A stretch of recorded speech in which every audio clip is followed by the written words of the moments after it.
In this agronomic division, we have the plant waste and solution lab, the nematode lab, and the soil testing section.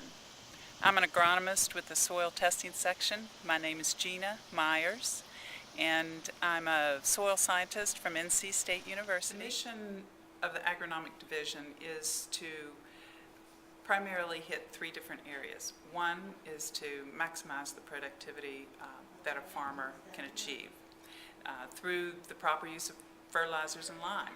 There's no need to over or underuse those, so we want the crops to be at their maximum productivity.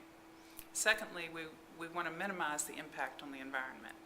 So if a farmer knows how much lime, phosphorus, nitrogen to apply, it won't be excessive and run into the waterways or leach into the groundwater. Thirdly, we'd like it to be economically feasible for farmers to maximize the use of their resources so that they're not wasting money on something they don't need. The soil testing lab is a high production laboratory. This year we've done over 360,000 samples. We're probably the largest public laboratory, soil testing laboratory in the country. So most of our samples come in from October to April. The farmers start taking samples heavily in October, and we are firmly behind by January, probably about 6 weeks turnaround time at that time.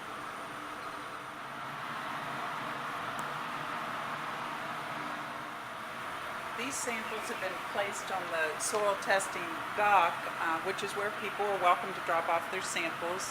In the wintertime, this dock is piled high with boxes, and they're put into carts and moved into the building until we can process the samples. And with each of the samples, where the homeowner or farmer will list their name and address, the sample ID, and the crop code. This way we can give fertilizer and lime recommendations. Okay, soil box will come in and we'll put a lab ID on it.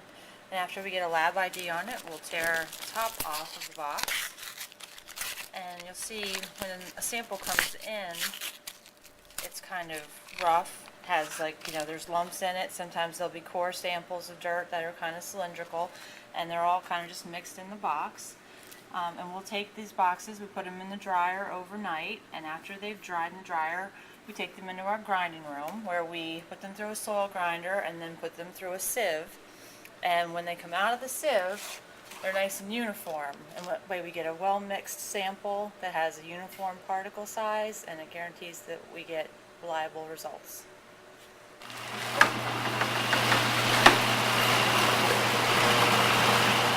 It's important when people send us soil, there's a red line on the box, and we like to see the soil filled up to about that red line.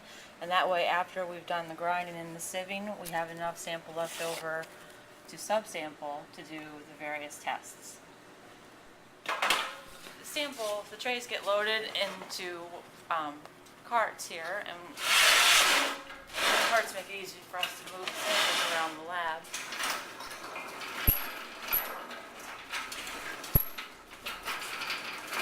All right, here I am taking up for pH. We're gonna scoop like this and put in that first cup. Keep going until the tray is filled up with all the samples. When the weight becomes stable on the scale, it automatically transfers the weight into our limb system. Okay. This is the ICP where we do nutrient analysis for the soil sample.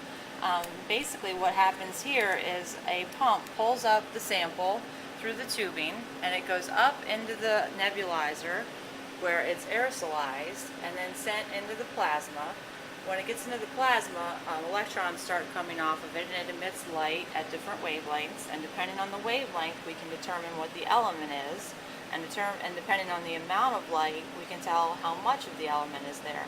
And we do that for nutrient analysis to determine the nutrients in the soil, and that allows us to give a fertilizer recommendation. This is our humic matter robot, and at this station we have our set here that has 1 cc of soil in it, and we've added 40 cc's of a sodium hydroxide solution. It sits overnight, and then the robot comes along and will take 5 cc's of this sample and move it over here along with 35 cc's of water. And then the robot comes back around and will read the amount of light that passes through the sample. The higher the amount of light, the lower the humic matter value. The lower the amount of light, the higher the humic matter value. And we use humic matter to set soil class. Soil class is important. We use it, I think, mostly for setting a lime recommendation, along with the pH and the volume.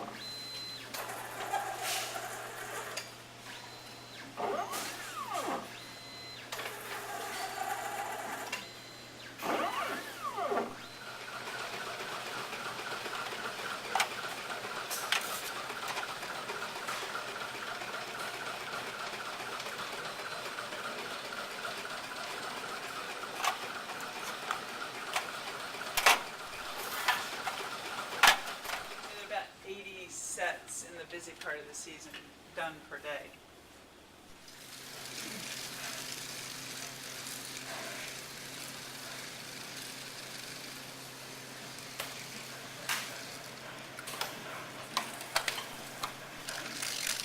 pH really impacts root development as well as nutrient availability. So getting the correct pH is probably one of the most important steps that a farmer or homeowner can take to ensure that their plants will grow well. Measuring the humic matter is important so that we can set a lime rate for a given crop and a given soil type. If you have an organic soil, we will only set the pH, target pH at 5. For mineral organic, 5.5, and for mineral soil, it varies by crop. And we have primarily mineral soils in North Carolina. I would also suggest that a homeowner take a sample from a given area that you can treat differently. For instance, if you have a front yard, you might want to take a sample there, one from the backyard, one from your flower garden, one from your vegetable garden, and in each place, take several samples, mix them, and subsample from that, so that you get a good average. You also need to label your samples so you know where they came from and can use the results once you get them. And take your samples about 4 inches deep, 6 to 8 if it's a tilled up garden area, but 4 inches is generally sufficient for a lawn. So about 85% of our samples are farmers, so we always try to encourage homeowners to take their samples between the months of April and September, when we're a little quieter in the lab and we can give them a quick turnaround time of about 1 week during that. Well, you can pick the boxes up to do your soil sampling either at your local county extension office, from our regional agronomist. We have 13 across the state, and also you could come here to the Agronomic division and pick up all the supplies that you need to do your soil sampling.